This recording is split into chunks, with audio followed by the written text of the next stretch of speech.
Good morning. Hello. Good morning, Daniel. Good morning. Good morning, Catherine. That's awesome. Good morning. Good morning, Molly. Good Oh, here we morning. go. All right. Good morning, Alyssa. Good morning, Dave. Good Good morning, morning. Darina. Good morning, Chitlali. Good morning, Molly. Good morning. Who did I say? Alyssa, Darina, David, yes. Good morning, Catherine, Antonio. Good morning. Good morning, Yasmin. Oh, Yasmin was like the first person here. Sorry. Good morning. And good morning, Professor. Yeah, I mean, good morning, Yasmin. Sorry. And more people. This whole hello thing, the more. Good morning, Michelle. Good morning.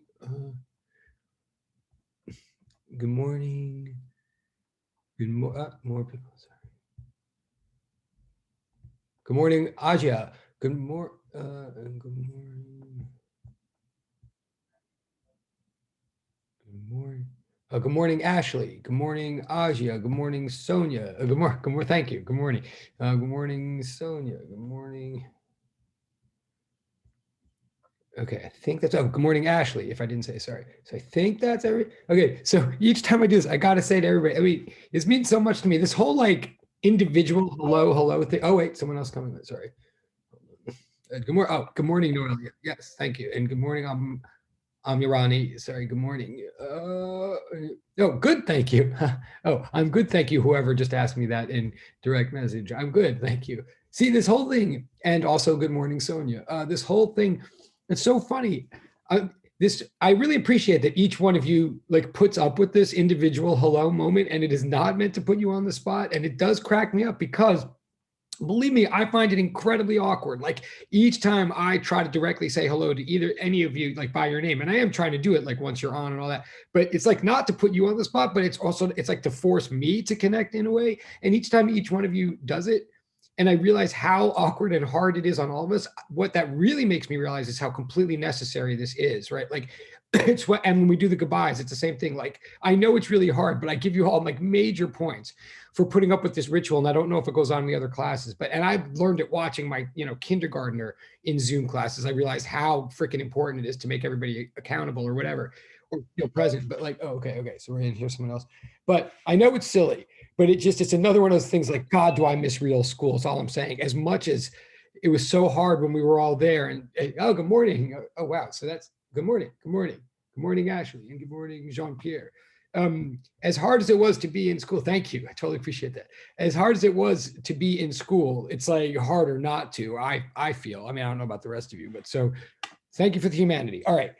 So we're gonna get back to business. I have a board. Unless there's any questions or anything, we're just gonna sort of get rolling here. The homework stands as it does. Like a few more homeworks came in the last couple of days. I have not turned them back yet. So now a number of you, a number, like not everybody, but a number of you are ahead of me now by one step, and mazel tov, so to speak. Congratulations. Like balls in my court now. I'll get back to you in the next couple of days, but everybody else, just wherever you like, I'm not putting a new one in quite yet. If you've already done homework 4, you're way ahead of the game, or 5, whatever, 5 even. So there's no new homework for a little bit. It might come up on Friday or something, but if I do put something on Friday, don't suddenly be like, what? I only have 2 days to do this now. Just like do what you can. We're not going to get up to. Um, we're going to keep going with where we are right now in the homework, which is still technically train of thought, which is number 3. We're still, as far as I'm concerned, going over 3 and about to be early 4. Just to tell you where we. So wherever you are, it's not too late. It's not too late to do any of those. Okay. And more people coming in. Sorry. It's it. And if you have any questions about that or any confusion, but keep the game things going. I think people are getting the hang of that, and they do make a difference.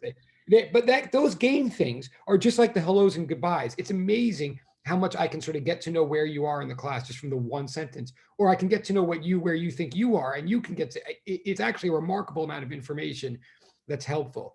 The game things, I mean. So you tell me if I fall behind or something. Okay. But that said, I think we are here. Yeah, boom. Yes. Okay. We are still what we're learning right now. Okay. And this is all part of the fundamentals of physics. Like where we are is still technically going over homework 3 train of thought. Where we are in the material is that we're discussing velocity here, even though we have an equation. We have an equation, and I'll write it down in a second, but we have an equation that says average velocity equals triple equal sign displacement over time. In fact, I will write that during 10 now. Like as far as the actual equations we have in the class so far.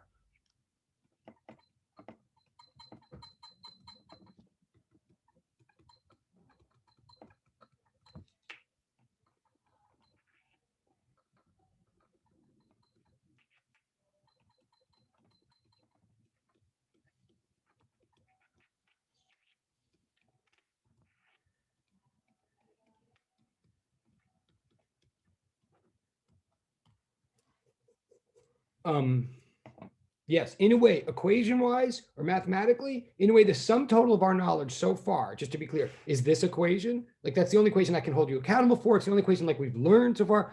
It contains a lot of information. Like it assumes that we do have a definition for each of the the symbols being used in this equation, and we do. Like we know what we mean by x. We mean position. X naught. We mean initial position. T is a time interval. Like we have definitions for all these things. We have a definition for triple equal sign for v with a bar over it, and that's this.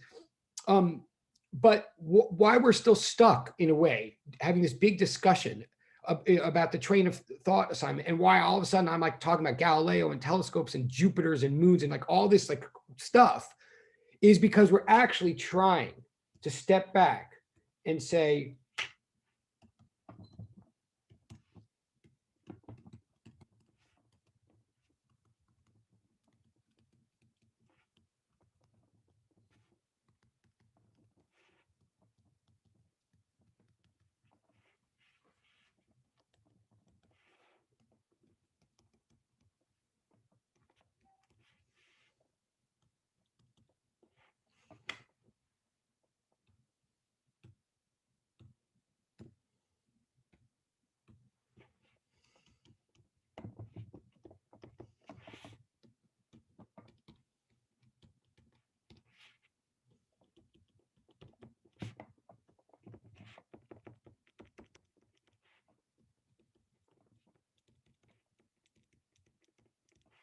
okay, to try to spell out, like, because again, this is supposed to be a science class and it really is, but it can feel very much like some of you might be really like hungering to see it look more mathy, and believe me, it will. Like, you like be careful what you wish for, but you might be thinking like, why does it not look more mathy yet? Or you might be thinking like, why are we doing all this like English history, philosophy stuff?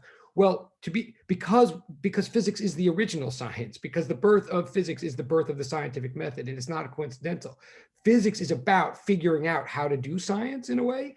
So, and it certainly begins with definitions, right? And we have this definition of average velocity. It's displacement over time, okay? But we want it not to be a philosophical definition, okay? Part of the reason like we're doing all this philosophy, not that I'm sort of apologizing for it, just because you might be surprised by it, but part of it is because we want to define ourselves as scientists and not be lost in the philosophy. And what I mean is, we have a definition of average velocity. It's displacement over time, okay?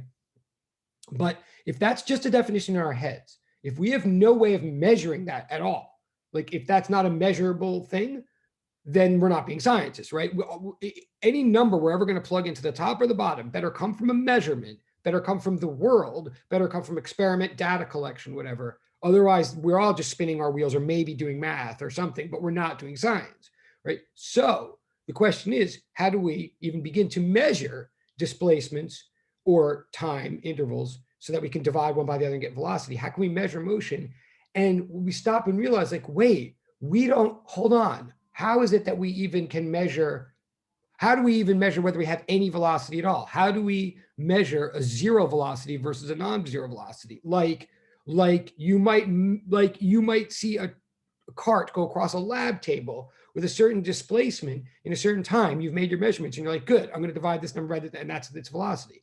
But then you're like, oh, wait a minute, that's its velocity compared to this lab. But I just realized I'm in a lab that's on a ship. I'm like on a love boat, or I'm like on a cruise, like ocean liner. I just did this. So that speed was just like compared to my lab, but like, oh, my lab is on the ship, so I guess I should factor that in. Oh, wait, but actually the ship might be parked. I'm not sure if I better. Well, wait, actually, even if the ship is parked, if it is on the earth, is the earth? So then you're like, wait, I just want to know actually how fast something's going. Like, so I'll just compare it to something that's actually not going. But how do you find something that's actually not going, right? This is the question. Like, we're pausing for a second because we realize, wait, experimentally, it seems very difficult to actually act. Like, if you're in the airplane cruising, you can open your window and see things moving past you, but that doesn't tell you whether you're actually moving, let alone what speed you're actually going. It just tells you what your motion is compared to them. And it could be them moving or you, right? Just like when you look at the stars at night, I don't know what you think when you look at the stars, but like, you could think they're going past, or the sun even, like the sun looks like it's moving past us. You could say we're moving past it, but why would you want to say that? Like, how do you make that choice? What's actually true? What Galileo says, just to remind us now, okay, where we were, so this is why we're trying to figure out what velocity is as a measurable quantity in the first place before we can use any of our equations or build any further equations. Galileo is literally starting to set down the laws by which we'll make the laws of physics, okay? And they're all about what do we mean by motion if we're going to measure it at all. So just to remind you what we established, like from all the history and stuff, from what Galileo thought, like looking through his telescope, getting more information that people didn't have before, but still speculating like, oh, I think we could say the Earth is moving, but if we did, we'd have to say the Earth is moving 65,000 miles an hour. So this is not philosophy now. I guess that's what I'm getting at. Like, if literally, whether you want to be in the year 1610 or you want to be in the year 200 BC or you want to be in the year 2021, like I'm saying to you, like if a scientist means we collect evidence from our senses and then we logically process it somehow, right? We are standing on a ground that we have been told since third grade is moving through the space all the time at 65,000 miles an hour. Like, that is what your third grade teacher is telling you, whether he or she like thinks it through or not. When they ask you to make a solar system out of fruits, right? Like, the idea that the sun is the center of our system and that's correct, and that's the modern correct view that comes from actually like rejecting the big bad mean wolf authority of, say, the church. Like, the thing that we're supposed to believe from third grade as scientists is that the earth, the ground is moving all the time through space at 65,000 miles an hour. And by the way, that means past the sun, which if you're really a modernist, if you really want to live in 2021, like now we're way past Galileo, then actually you're supposed to believe that the sun, meanwhile, this is true what I'm saying now. I know it sounds like I'm ranting because I am, but it's true that we're supposed to believe that the sun is not the center of the universe. The sun is the center of the solar system, which is called that because solar means sun. So discovering and saying the sun is the center of the solar system is literally, like, by definition true. Of course that's true. And the earth was the center of the earth system, and Yaverbaum is the center of the Yaverbaum system, if we want. But the sun is not the center of the universe, not by any scientist reckoning out. Our solar system is but one of billions in a galaxy, and the sun is orbiting the galactic center, the center of our galaxy, which there's one of billions, but the sun, our sun, is orbiting the center of our galaxy at 650,000 miles an hour. I'm not making these numbers up. Like, they're totally Googleable, right? And and I'm not saying you shouldn't believe them, but I am saying you shouldn't believe them unless you have a reason to believe them. Like, we're supposed to believe that we're standing on this thing that's just hurtling through space at preposterous speeds all the time. And which number are you supposed to pick as the real speed? Well, that's the point. Which number do you pick as like the real speed? And what Galileo ultimately says to reconcile this, what Galileo says is, oh, right, of course, no matter what speed, the reason you can't have an easy time picking is no matter what speed we were going, the laws of physics should be the same no matter what. Like, of course, whatever speed is going to mean, it shouldn't change from speed to speed. If we're here trying to figure out the laws of physics, that govern motion, that govern speed, then it can't be that the law is one thing for one speed and the law is a different thing. Then there wouldn't be a law. So to remind you, what I'm just going to repeat from yesterday because it's like that important, and it also seems possibly that unimportant at first. I'm saying that Galileo, okay, again, this is a repeat, but please write this down again. Like, I'm sort of hoping that you already wrote this down yesterday or Monday, and you might even think I'm about to bore you, like saying it, but it is a second time, but it is that important. So let's please write it again. Okay, so here we go. I'm saying Galileo's principle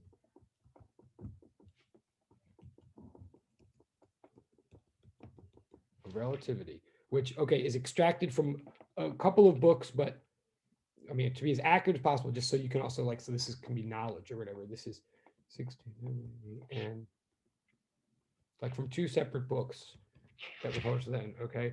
And then neither of them is called the principle of relativity, but this thing becomes known as the principle of relativity. I am now saying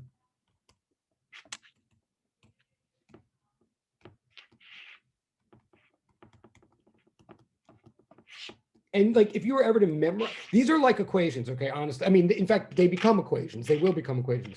But the first couple of them are English sentences, but they're literally like equations. Like if you were ever to memorize anything for this class, if you were to memorize anything or consider it knowledge to know for exams or this, or if you ever met me on the street later in life or wanted to lap it, you would memorize these things. And like these are the heart. They're more important than laws. They are what the laws are built from. They are like the Constitution, you know, vis-a-vis like state statutes and stuff. Okay, so like if you're looking for concrete knowledge in this class, or you're like the kind of person that likes to memorize things to put this together, definitely this is something you would memorize, is what I'm about to write. And again, that's why I'm writing it for the second time. But form one is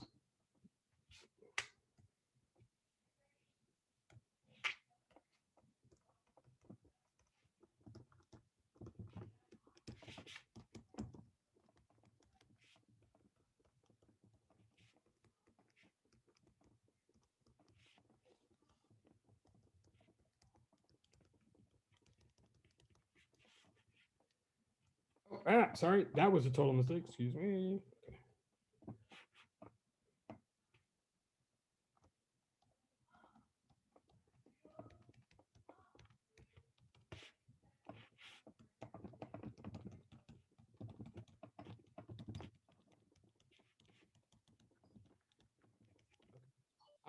Today, the goal of today, oh, someone just came in, oh, sorry. Just to also be clear, the goal of today is to get to form number 4.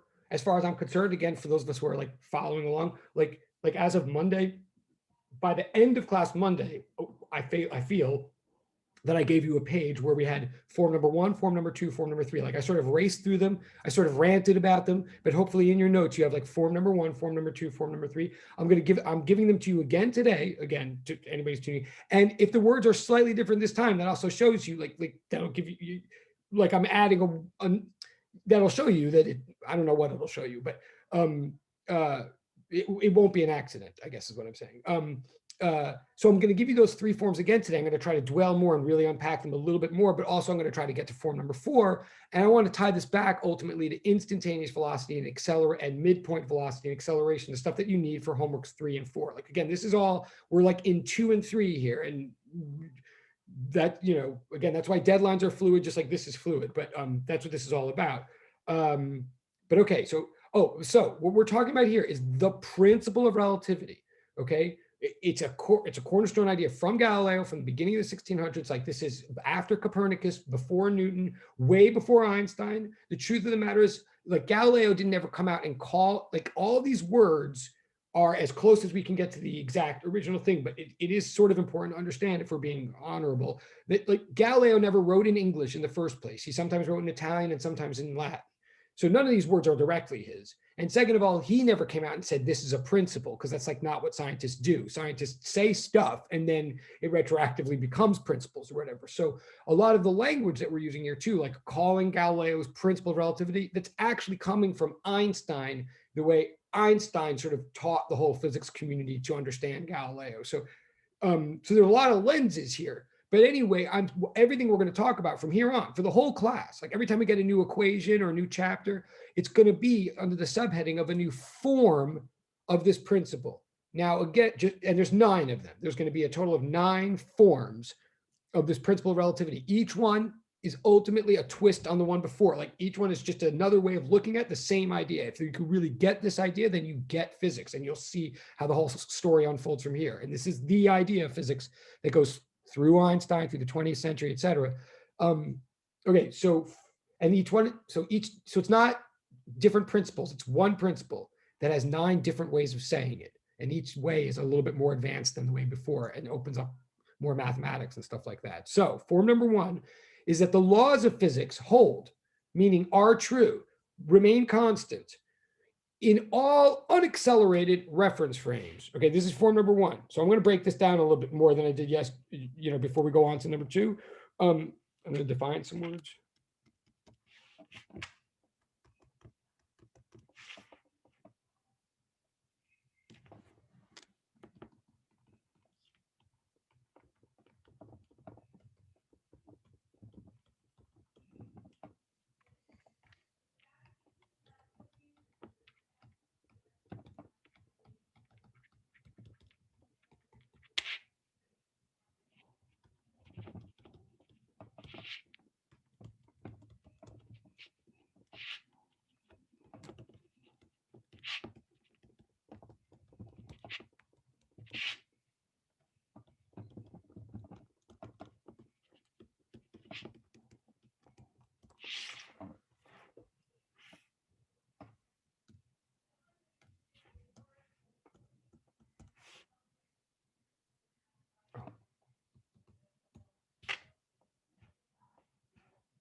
Okay, I don't know how. Maybe let me know when. So I'm just trying to define terms here. Like, so the true word really is inertial, and I didn't say that word Monday. I'm introducing it now. Inertial means unaccelerated. By unaccelerated, we mean not changing velocity, right? Acceleration. Oh, we haven't even gotten to it, but acceleration would mean change in velocity. So unaccelerated means not changing velocity. Now, velocity, we know what that is. That is speed and direction. Right? Velocity for us, particularly average velocity, is speed and direction. So to maintain constant velocity means to go constant speed and go constant direction. Right? Constant velocity, in other words, means goes in a straight line at a cruise control speed, right? Just to be clear, right? And a word for that in physics is inertial. Inertial means all that. Technically, or to what we'll see with Newton later, inertia ends up meaning like resistance to acceleration, resistance to changes in motion, right? So that's what that word means. And then before I go any further and like say the law, well, yeah, I mean, so far what I'm saying about form number one is he's saying, look, whatever the laws of physics are going to be, like, and he's not saying he knows what they are because like physics is sort of starting now. Classical physics is starting now. Experimental physics is starting now. So he says, whatever the laws are going to be, they can't differ from one like speed to another. Like as long as a speed and a direction aren't changing, as long as you like pick a motion, then whatever the laws of motion are should apply to it, just like to any other, right? I mean, that's like laws of the land apply to all people the same. Hopefully, presumably they should. Nature presumably doesn't mess that up. So okay, so that's the first, but then what is exact? So that's what he's in a way saying is that the laws should stay the same no matter what the velocity is. And he's saying something that he thinks is very reasonable. It's not meant to be controversial. It's just meant to be powerful. But let's be more specific. This word reference frame now, what exactly does that mean? Okay.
Okay, this is important. This is very important, a little bit tricky. Like,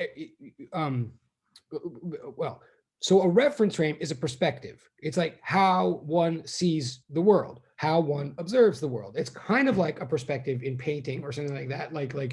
It, I mean, it is the notion that you have from any like watching movies or playing video games or painting or something like that, where by perspective, I mean not the world itself, but the world according to a certain kind of like vantage point or observer or like a certain way of seeing the world. So, like, for example, in painting, or in visual stuff, like someone looks bigger if you stand closer to them. So someone, if two people are looking at the same event, but they're standing at different distances from the event, like something might look bigger to one of those people than the other, like that kind of thing, right? Okay.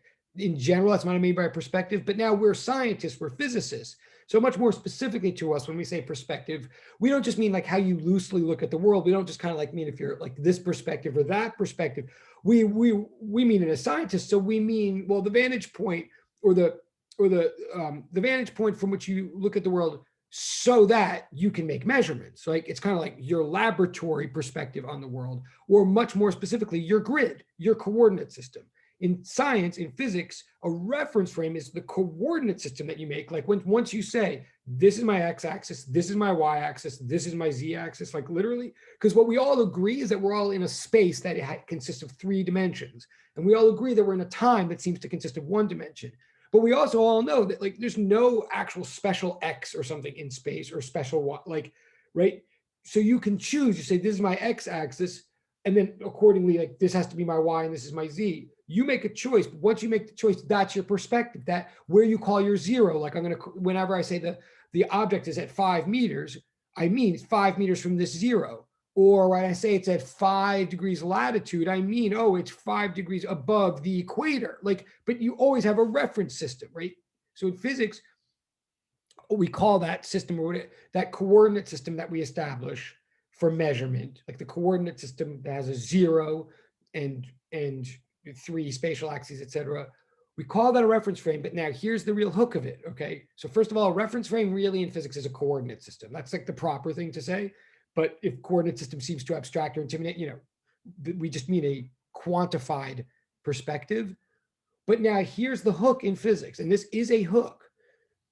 Unlike in painting or in visual optics or something where perspective is defined by your location, like that person looks bigger to me because I'm standing closer to her or him, and that person looks smaller to you because you're standing farther away. Like that's a perspective thing that's like valid in visual art. But in physics, our perspective, our reference frame is not defined by where we are, it's defined by how fast we're going. In physics, a reference frame, in other words, is a perspective, a coordinate system dictated by or maintained by or it's like defined by, characterized by velocity, not by location.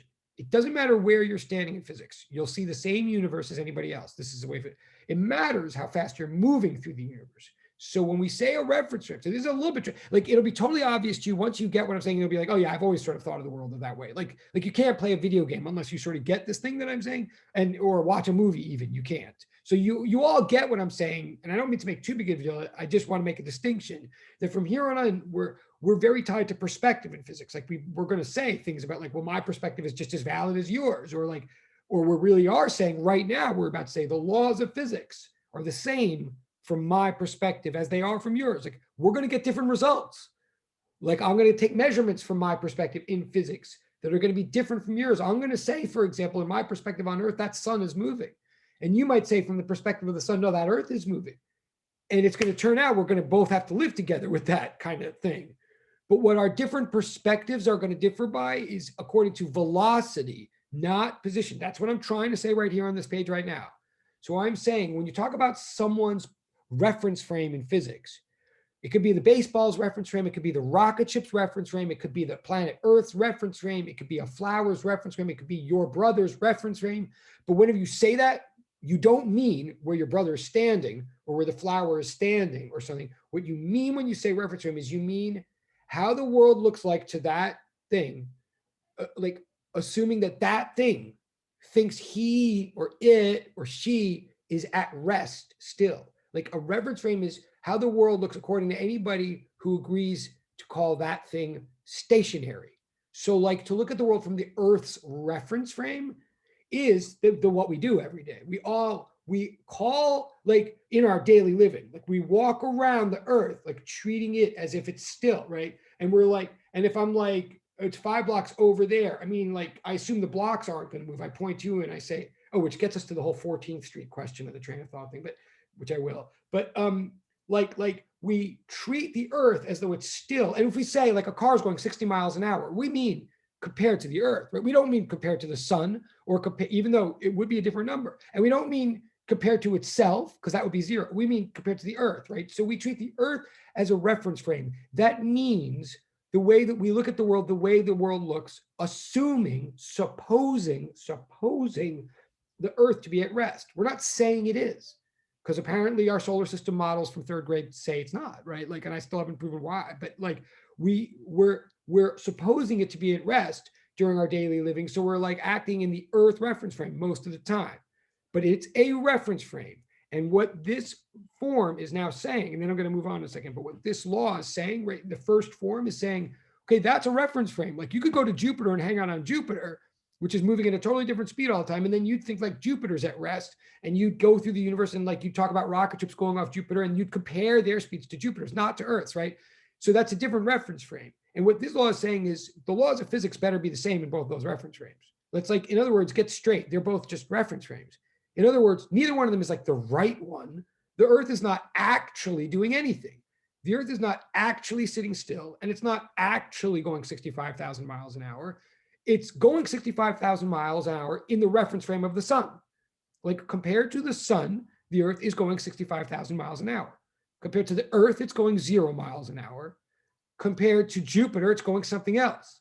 And what this law is saying is like, in a way, well, I'll get to it, but this law is saying, get it straight. Like there's these different reference frames. A reference frame is defined by like how fast you say that. Once you say that thing is what's still, then you're making it the reference frame and you're comparing all other objects to it. That's what the first form is saying. I'm actually just going to go on for a second. Oh, totally. If there's questions, please put them in the chat. I'm just going to keep rolling for a second so we don't, but please, I don't know if that's clear or not, but that's form one, which again, I know you already have in your notes from Monday, but now I'm going to like, but that's what you unpack the meaning of those words, like that's what the form means to me. But then we go to form two.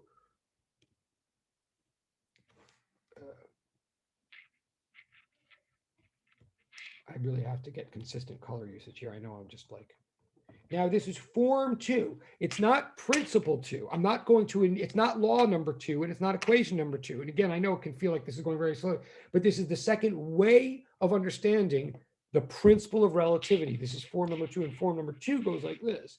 Well, and again, I know you have it in your notes, but please do write it in a second.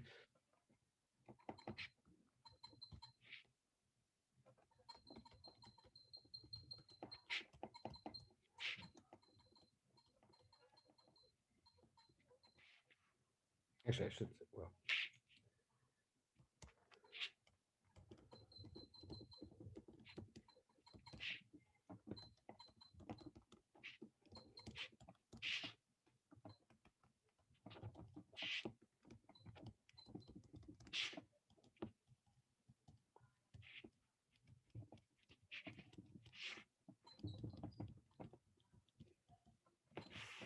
Okay.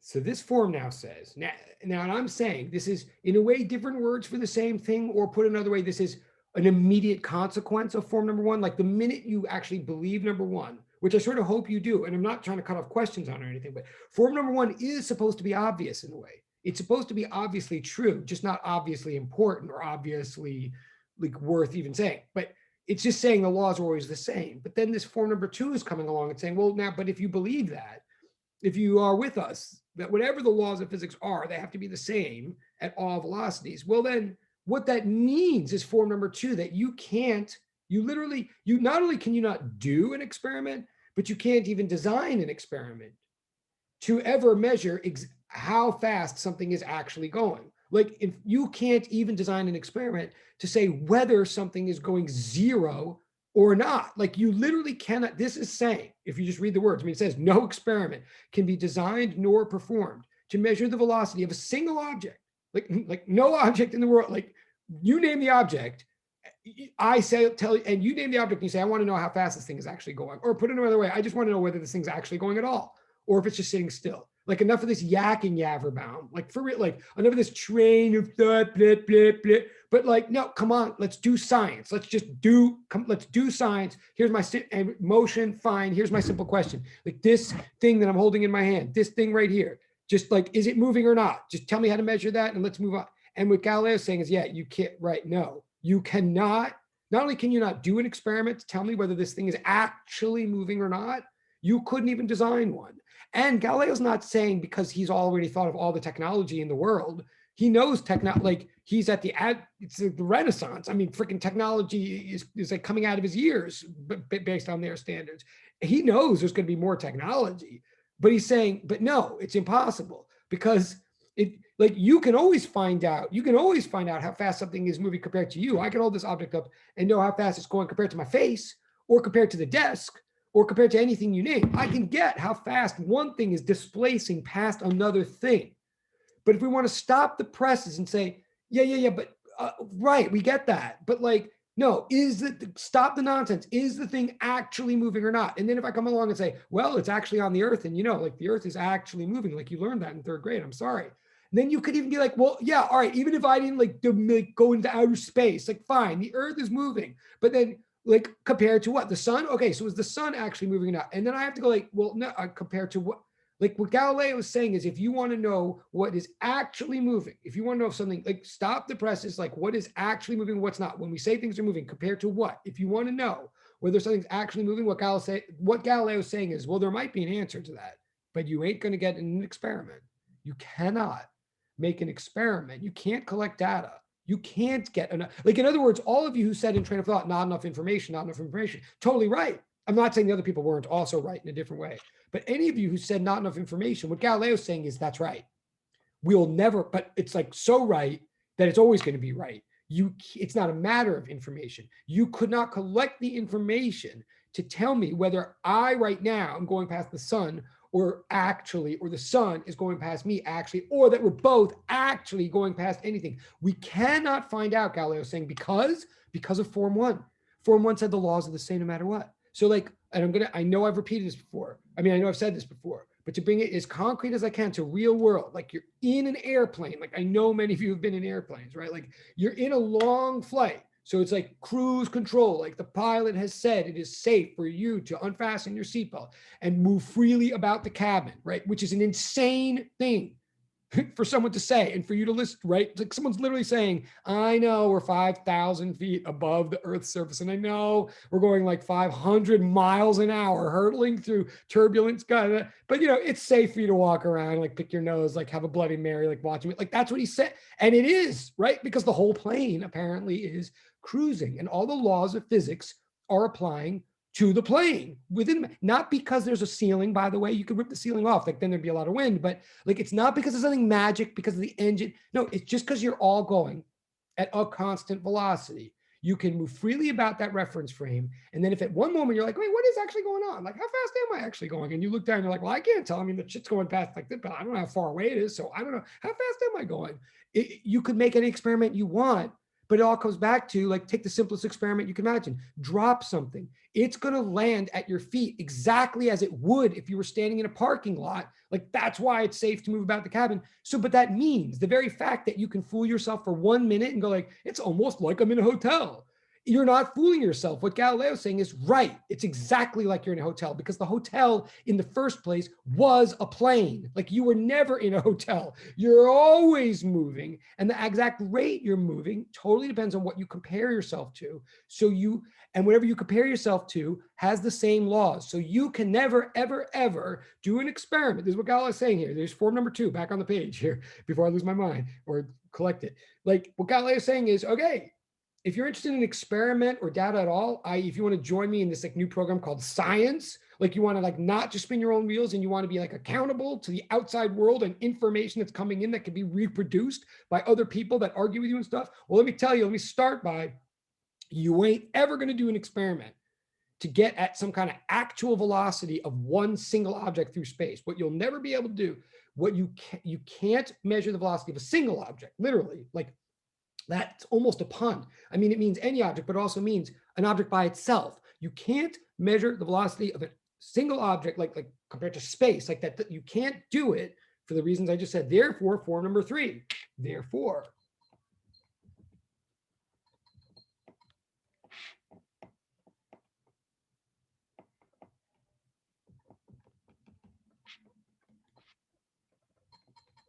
I'm writing this slightly different from last time to, so hope whichever way you like better, whichever works for you better, stick with that. Like it's slightly different, but it's the same thing.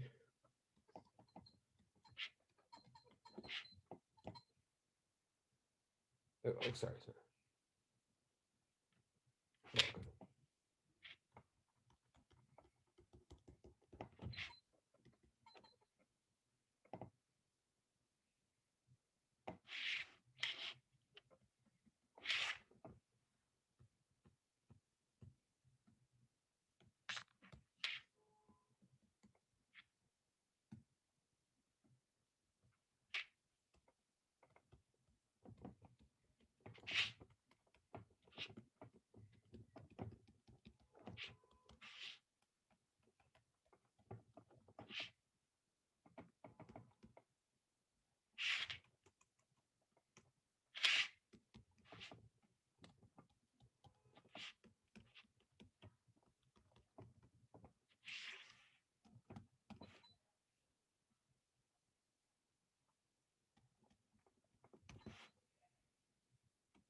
Okay, this one now says, okay, so from here on in, if we're going to be scientists, if what makes anything we say, if our tether is always to data, reproducibly collectible data, right? If in the end, in other words, we're only supposed to believe or work with anything that we say that comes from like a procedure that someone else down the road in space or down the road in time could do for themselves and collect the same data and see the same thing, right? Like that's the whole thing that makes us scientists, is that whatever we're saying is tied to data, that we have a procedure that someone else could follow to also collect and then see the same thing with their eyes, nose, mouth, like, ear, what other senses? Eyes, nose, mouth, touch, taste. Well, no, that is mouth. What's the eyes? Oh, here. You got my point. So anything outside of that may be totally valid truth. It might be religious truth. It might be mathematical truth. It might be historical truth. But like what we're about is whatever is tied to the data. So Galileo in form number 2 is saying you can't get data on actual velocities or absolute velocities or single object velocities. You literally, it has there's no procedure that could ever perform to do that, because if we assume that laws are laws, if we're playing this game fair.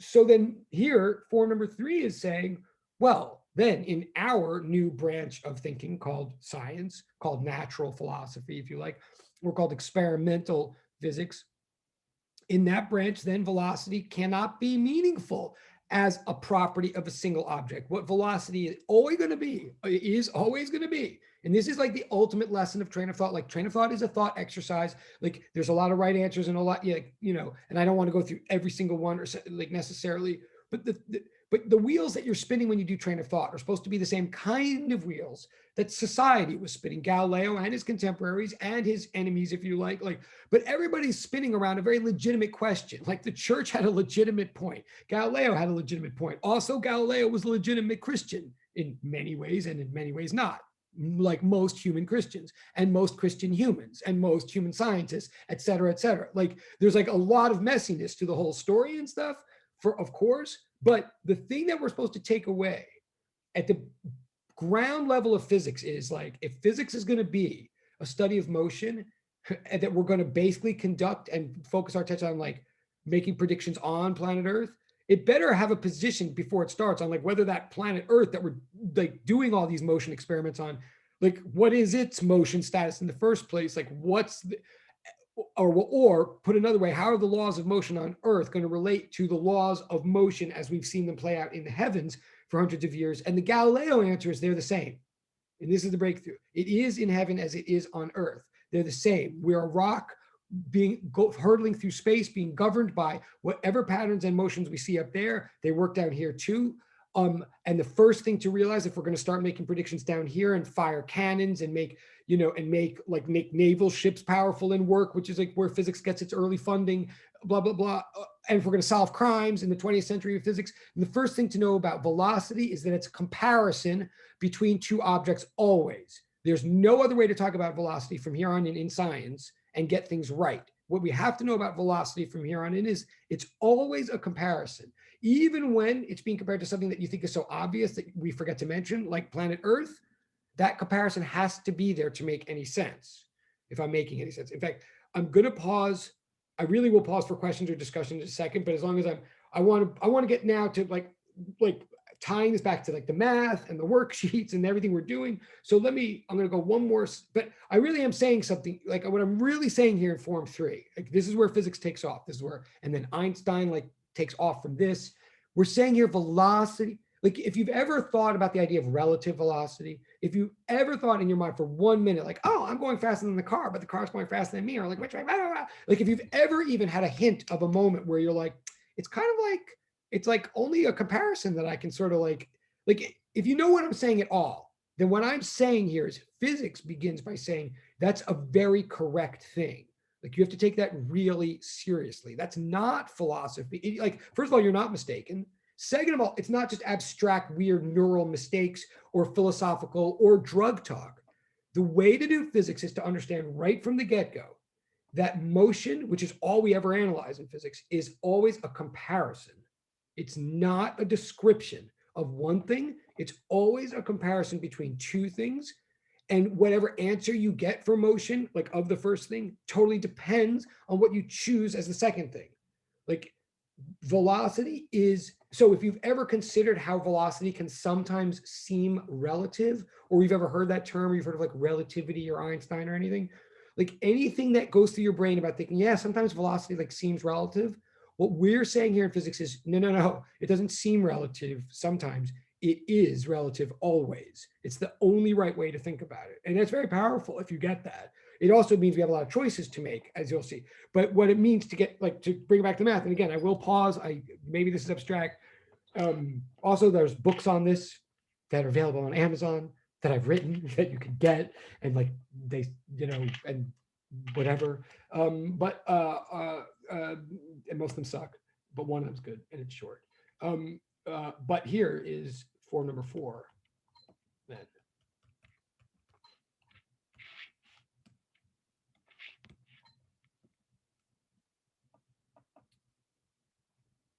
And I'm going to divide it into 3 cases. Like things are about to get sciencey now. Form number 4 of this same idea that velocity is relative, and this is all another way is it's like our big defense of how we could possibly say the Earth is moving and yet treat it like it's still at the same time. It's that velocity is relative, like this. Okay, so it all begins with like the Earth, but now form number 4, this new way of saying it, is going to have 3 cases. One case, the one object case. Second case is the 2 object case. Third case is a 3 object case. You'll see what I mean. Oh, I'm sorry. Here. Okay. We'll do it like this.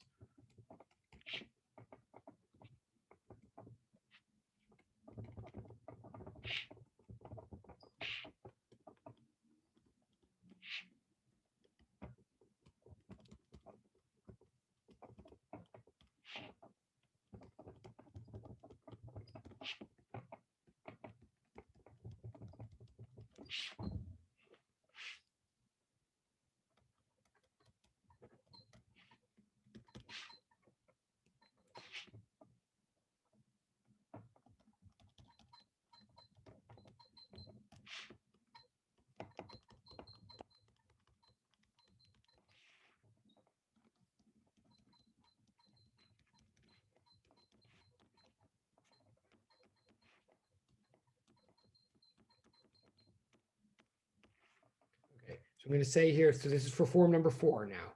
I'm going to say, imagine 3 arbitrary objects in the world, and in physics, we call them 3 masses, like 3 chunks of kilograms. So imagine 3, so it could be like a pencil, a cell phone, and planet Earth. It could be like, a rocket chip, the White House, and a grain of dust, like on Mars, like whatever, 3 arbitrary objects in the world. And now picture that they're moving at 3 arbitrary, like random, like not special, and presumably therefore different velocities. So that means 3 different speeds and 3 different directions, just like random, like 3 like random bullets or tennis balls, like bouncing in a squash court, whatever that means, or 3 random squashes bouncing in a tennis court. So picture that, right? Then if that's what we're picturing, so A, B, and C are just like 3 random objects, and each one of them has a perspective on the universe, right? From each one of them, we could make a whole bunch of measurements about what the whole world looks like, from each one of their reference frames, meaning we could like ride on one of them with like a little mini camera, right? So it's like 3 distinct reference frames in the world. Then what can we say about these 3? And what can we say about velocity? Well, if we really believe that velocity is a relation, it's always a comparison, then from here on in, with the instruction form 4, I'm always, whenever I write down velocities like V, I'm always going to put them with 2 subscripts because I always have to specify something being compared to something else. So I'm going to say this. So given that, like if A, B, and C stand for these 3 objects, so I'm still in form number 4 here, continue. Sorry.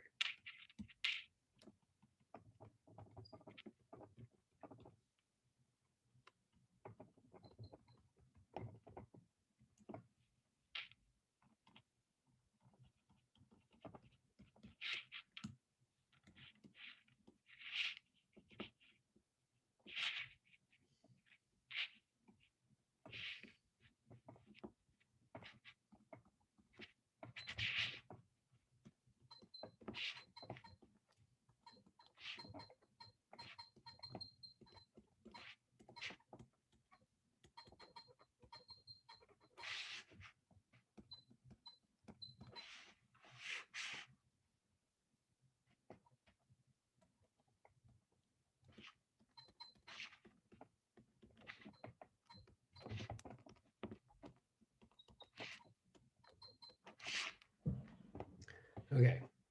Now,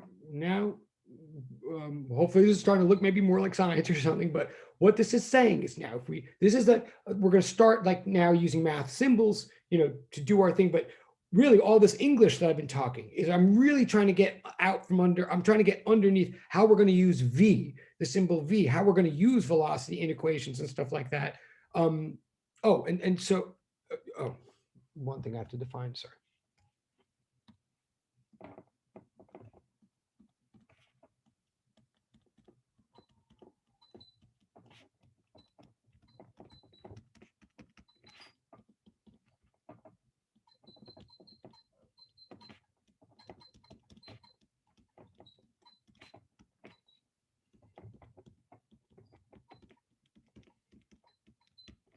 Okay, so I'm starting to like, we're going to use this English to apply to V, the symbol V that we have as, in our equation, average velocity equals a displacement over time.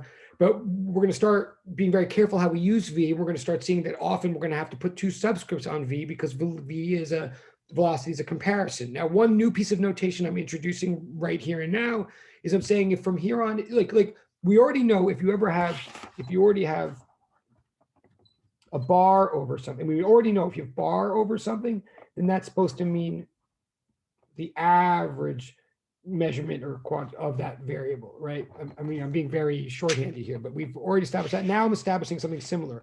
I'm saying if you put an arrow over a squiggle, like this is the kind of notes that you only get if you're following the class. I can't imagine this is explaining something to someone who doesn't get what's going on, but I'm saying whenever you see a bar over any kind of symbol, that means the average value of that symbol, of that variable. If you see an arrow from here on in physics, if you see an arrow over a variable, it means we're highlighting that variable, that measurement is a vector variable, a vector quantity. It's saying we mean that quantity as a vector thing. In other words, we're including its magnitude and its direction in our statements. So this means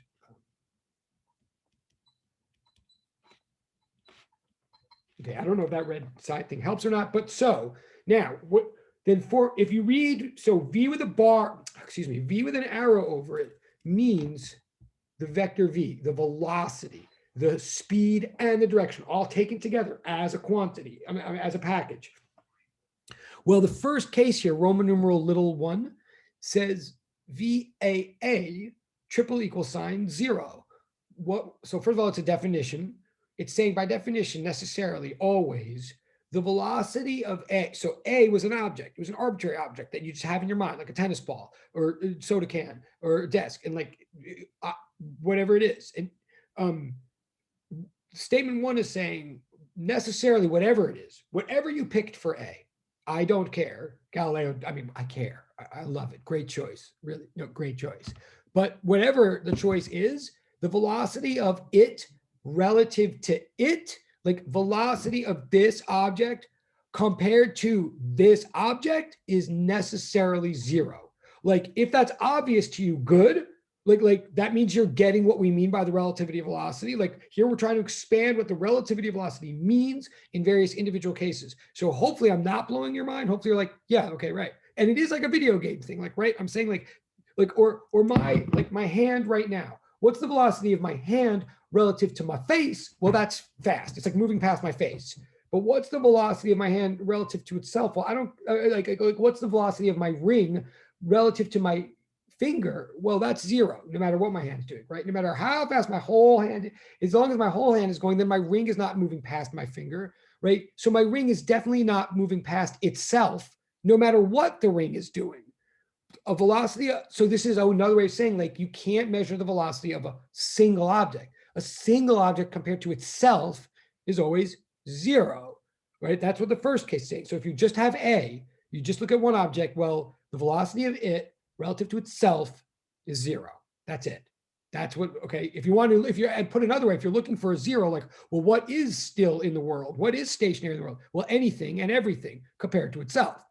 But then now case number 2, Roman numeral, like little number 2, like I'm here.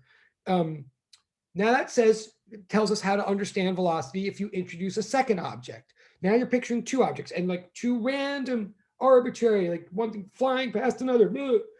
You picture those 2 objects, like, I don't know, now one of them is traveling at a non-zero velocity compared to the other one. Like it is. Now 0 is not in the game anymore. Now we got motion. The Earth is hurtling past the sun. It's also the case that the sun is moving past the Earth. Now, in fact, we can be specific. If we're talking about speeds and directions now, then, and I'm sure you'll agree with this once you, as long as you get it right, then like it's true that if your car is moving 30 miles an hour ahead, 30 miles an hour faster than the car in the next lane, then the car in the next lane is going 30 miles an hour slower than you, right? It's the same magnitude, but it's in a different direction. Put another way, if you're in the airplane and you look out and you see, like, this is confusing for me to do the camera, but you're in the airplane and you look out and you see a landmass going like this. Oh, the landmass like is going like that. You infer, oh, I'm going like that. Or put another way, if you see the landmass moving to the south, then you at 500 miles an hour, then you assume that from the land, someone standing there would see you going to the north at 500 miles an hour. And that's not just in your head. Physics is saying, right, it's a symmetric relationship. It's equal and opposite. But by the way, you're both right, is what physics saying. If you take this really seriously, like what you know is you're going 500 miles an hour to the north compared to land, compared to Earth. And the Earth is going 500 miles an hour south compared to you.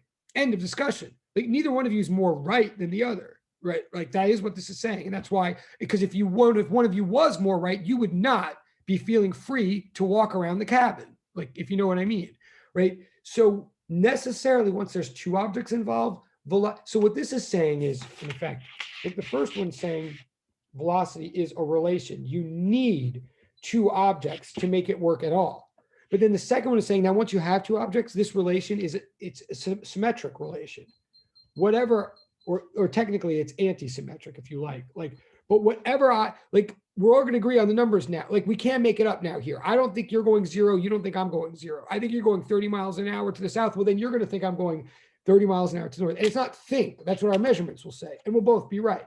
But that's the way it works if there's 2 objects. Now, if there's 3 objects, this is where physics, now this is where it gets woo, like this is where stuff happens. If there's, and if you, this is where stuff, like in other words,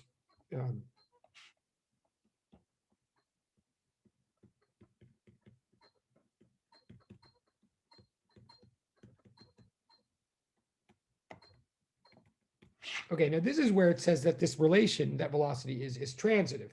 And everything always sounds obvious once it's said, but it's not. And we're going to get, and we have a lot of details to unpack with this one. But first and foremost, this one is saying, look, if you only have one object, velocity is not meaningful at all. You need at least 2 objects to talk about velocity. But the thing is, once you only have 2 objects, then velocity is not doing anything interesting, frankly. Like it'll be non-zero. But then whatever one object sees 30 miles an hour, the other object sees the opposite, negative 30. And there's no other numbers to play with. So put another way, you need a second object to even make the comparison to even have velocity. But then you're only going to have one velocity. There's nothing to compare it to. So there's nothing interesting that can happen. But the third case is when you have 3 objects. And this is really where things start happening. 3 objects brings us back to train of thought and to planet Earth and to the worksheets and stuff like that. What's happening in all of the worksheets that we do from the homework, I'm sorry, I don't mean to call them worksheets, God. But in the homework, the problem sets, what's happening with all of them from here on in is that in a way, we always must have 3 objects involved in any problem for anything to be going on at all. One of the objects is often Earth. But like, how does this work? The whole thing we believe about velocities is what you believe every time you used to get on a subway and trust it, right? When you get on a subway, what you're really thinking is, I don't know what you're thinking. I'm sorry. Here's what I'm thinking when I get in the subway, like back in the day, like pre-COVID, blah, and someday again. When I get in the subway, and then I get all the seats to myself because everybody else is like, stay away from crazy. I think, oh, this is great. I can sit still and do nothing. I can be at rest relative to this subway. I can have a speed of 0 in the subway, i.e. I can stay in my seat and not walk around or blah. I mean, I could walk around, but what I like is I can have a velocity of 0. So I'm object A. I'm object A. The subway is object B. The streets of New York, of Brooklyn and Manhattan are object C, like that grid. And an object can be as big as you want, right? So that whole grid of cement or whatever, that's object C. Object B is the subway. Object A is me, let's say, for one quick example. So what do I like? I like that the velocity of me relative to the subway can be 0 in this example. The subway can have a velocity of like 80 miles an hour relative to the streets, and therefore apparently 0. So I have 0 this relative to the subway. The subway has speed of say 80 miles an hour relative to the streets. 0 plus 80 gives me the speed of me relative to the streets. So I get to cruise through Manhattan at 80 miles an hour relative to Manhattan by doing nothing relative to a train, while the train does everything compared to Manhattan. Now that's obvious, like duh, of course, that's why you get in a subway. But the thing is, we believe it firmly in the 0 case. We maybe ignorantly think it has something to do with being trapped inside the car of the subway or something like that, or the engine of the subway. It has nothing to do with any of that. It has to do with the nature of motion, meaning we can take it a step further, even when it's not a 0 case. What we also know is I could start walking along the subway car, like in the airplane, right? I could walk at 1 mile an hour relative to the car. And that means that anybody standing on the platform is going to see me going 81 miles an hour, right, relative to them. Like I will get to the platform first. If I walk to the front of the car, I'll get there before people in the back of the car because I am going faster relative to the platform, right? Like, but it also works if I go backwards. In other words, this equation totally works whether it's addition, whether it's positive numbers or negative numbers. And now I want to say further, the thing that's really, and like, and everybody does it on escalators, right? You know, like if you're my 6-year-old son or once upon, or my, like, you know that you can have fun going up the down escalator, and you can even like try to like go exactly as fast up as the thing is going down, so that like to somebody else you look like the what are you the road runner or something from the Wild Coyote, like with your legs like, blah, blah, blah, blah, like, but your head is like just sitting there in the right. You can like the speed up of u relative to escalator, the positive velocity of u relative to escalator, plus the negative velocity of escalator relative to mall, give, or Columbus Street Station, where it gives you the velocity of u relative to mall.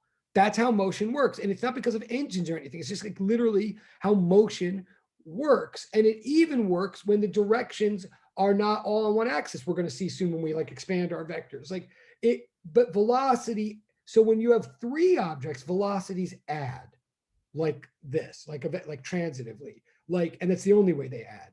The velocity of me relative to the earth plus the velocity of earth relative to the sun gives me the velocity of me relative to the sun. That's an example. Or the velocity of u relative to subway plus velocity of subway relative to streets gives you velocity of u relative to streets. That's how velocity works. That's what we're saying so far in form 4. I'm going to pause for a second. Like, wow. Okay, we're totally on schedule. I'm class. We have a little more time. I really want to pause for a second, and I'm going to actually ask you all to like just flip back and forth in your notes and just see if what I think just happened is we just kind of expanded what I was trying to rushingly say about 1, 2, and 3 last class. And I believe that 1, 2, and 3, like if you think about the Earth or anything you've ever learned about it, and you think about trains, I believe 1, 2, and 3 are meant to make sense. They're meant to say things that they should seem reasonable to you now that like I'm saying them, but I'm saying now we're going to take them really seriously. We're going to find out that they're always reasonable, even when they don't seem reasonable. And say anything with these form number 4 now. So I guess but I think what we just did was expand 3 and try to show how number 4 follows from 3.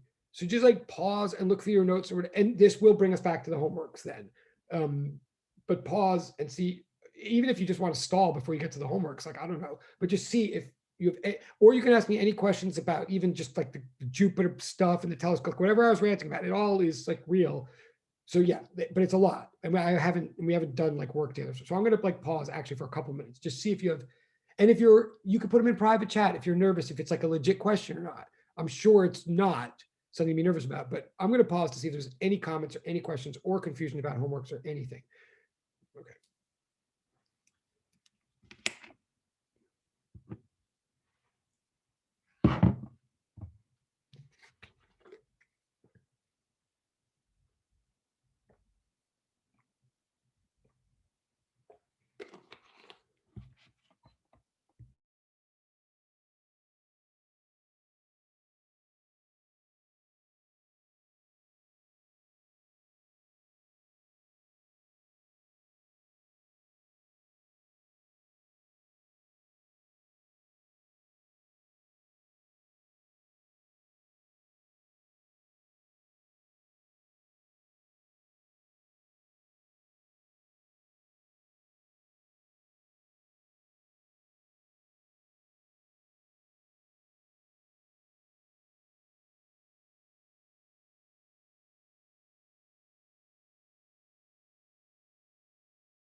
Professor, you're on mute. Yeah.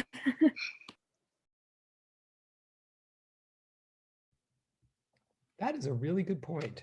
I was totally on mute. And you know, I probably should have stayed on mute. I'm just saying, I think this is really good. I think everybody should be calmly looking at their notes for a minute or two. Like, I know we have like 4 minutes left.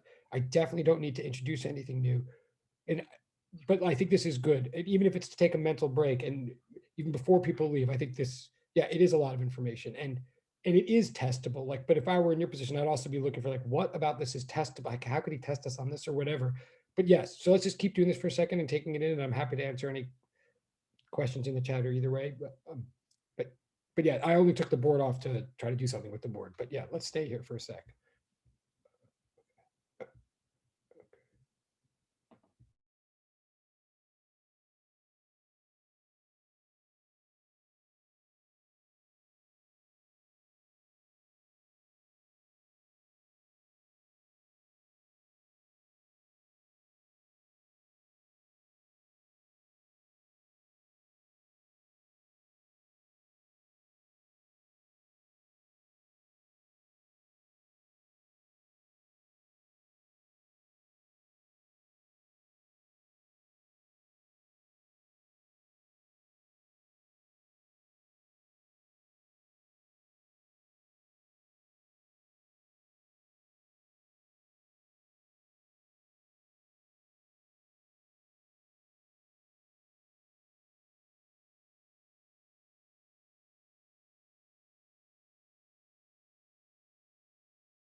Okay, sorry. It is 12:05. I don't mean to keep you guys late. I do actually, I think that hopefully that was a lot of information, but that's exactly as far as I want to get. I'm glad we got right to the end. So I'm good if you guys are good if we just do the goodbye thing and I'll see. Another homework might get posted, but again, just do wherever you are. Goodbye. Thank you very much. Bye, Professor. Okay, Thank you, Professor. See you Bye. next Have a week. good, thank you. Have a good day. All right, goodbye. Thank you. Have a great, thank you. Thank you, David. Bye, David. Bye. Oh, it makes no sense for me to say goodbye because then you've already gone off of it. So bye, bye, Dorina. Bye, Michelle. Bye, Catherine. Bye, Jennifer. Bye, Sonia. Bye, Abby. Bye. Bye. Bye.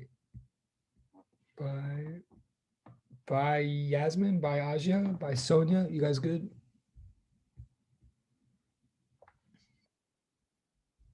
You guys good? Yasmin, Aja, Sonia?